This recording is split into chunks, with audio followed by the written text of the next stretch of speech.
Good afternoon, students. So, in the last class, we did talk about started with the balance of payments. That means we did talk on the concept. That is the meaning of the word or the term balance of payments, as well as the structure or the components of the balance of payments.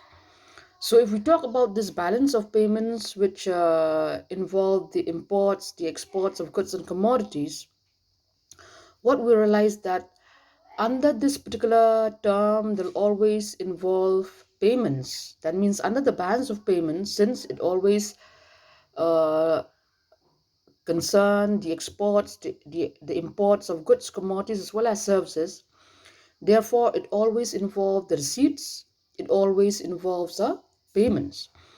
So therefore, when the balance of payments is it equal the receipts from foreign countries, and if it's equal the payment made to foreign countries, what we can say is that the balance of payments is in equilibrium.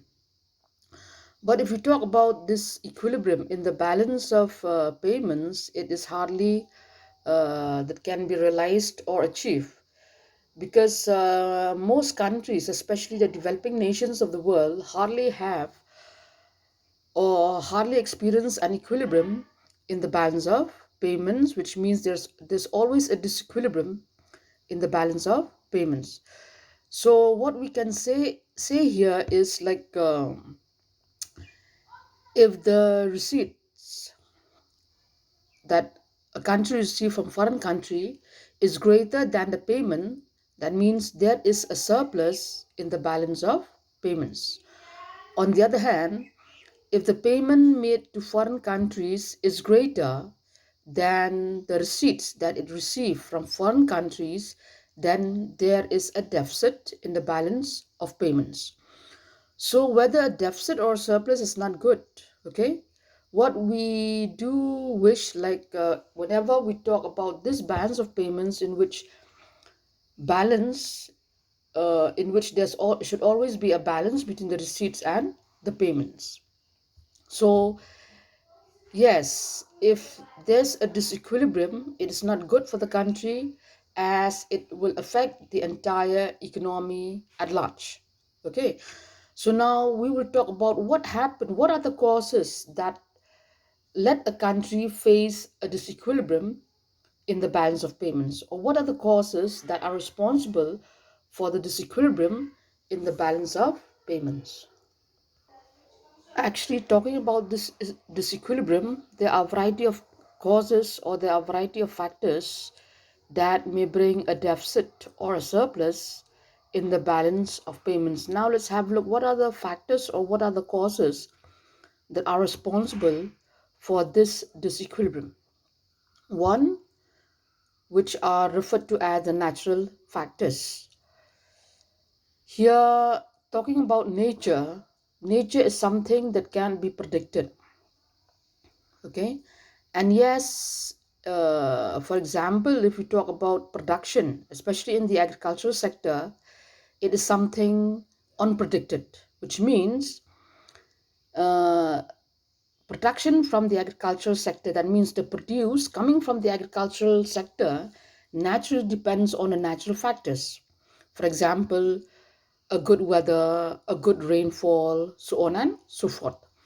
Which means if the weather is good, let's say if the rains come at the right time, what happened was production coming from the agricultural sector will be huge. Okay, but on the other hand, if at one particular point of time there is a failure on the part of the monsoon, for example, or uh, a variety of other problems related to nature. So under such circumstances, what happened was production will be affected. That means production will be low. So if production is low, that means what happened was a country couldn't help, but it has to import from foreign countries to meet the domestic demands. So one of the factors, yes, that are responsible for this disequilibrium, that are responsible for increasing the volume of imports, is due to the natural factors. As I've stated just now, if I say natural factors, it might be it might be the failure of rains or uh, floods, so on and so forth. So all this will bring about, uh, will affect the volume or production in the economy, and as such will increase the volume of imports, and as such bring about a disequilibrium in the balance of payments. Further, another factors is what is referred to as, or what has been grouped as, the economic factors. Under the economic factors, we have the cyclical fluctuations. Here, the cyclical fluctuations here is something that relates to the business cycles or the trade cycle. And if we talk about this trade cycle, we do learn that there are a variety of paces that a country has to undergo. Okay, be it if it starts from the depression stage or pace, then the recession stage or pace or the recovery, and then we have the boom, so on and so forth.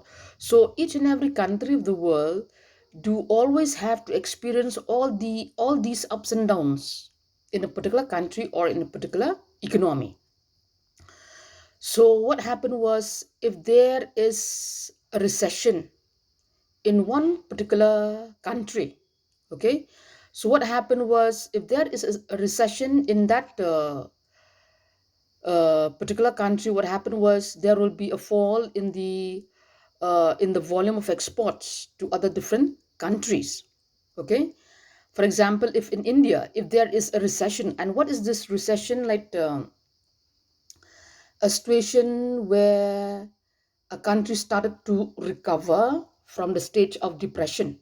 Okay, so under such a circumstances, what happened was, yes, the tendency to grow is there, but it is still at a very uh, low uh, at a very low pace or at a very low rate. And as such, with this, it will affect the volume of exports. Okay, and so the moment the volume of exports fall or decline, what happened was there will be a disequilibrium in the balance of payments of our country. So another factors that is responsible for the disequilibrium in the balance of payment is the ups and downs or the cyclical fluctuations that might take place in a particular country or in a particular economy. Another factors for bringing or for causing the disequilibrium is the inflationary spiral at home.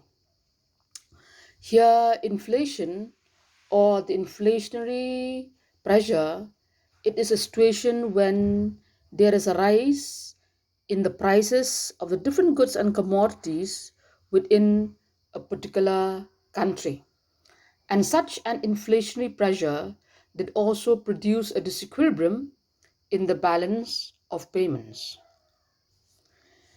So, if a country undergoes such a problem, that is the inflationary pressure, that is when the prices of the different goods and commodities at home is quite high or is rising, what happened was, yes, the prices of the different export items may also increases. And with this increase, what happened was it will bring about a decline in the volume of exports, because if our exported goods is very high, who will want to buy it?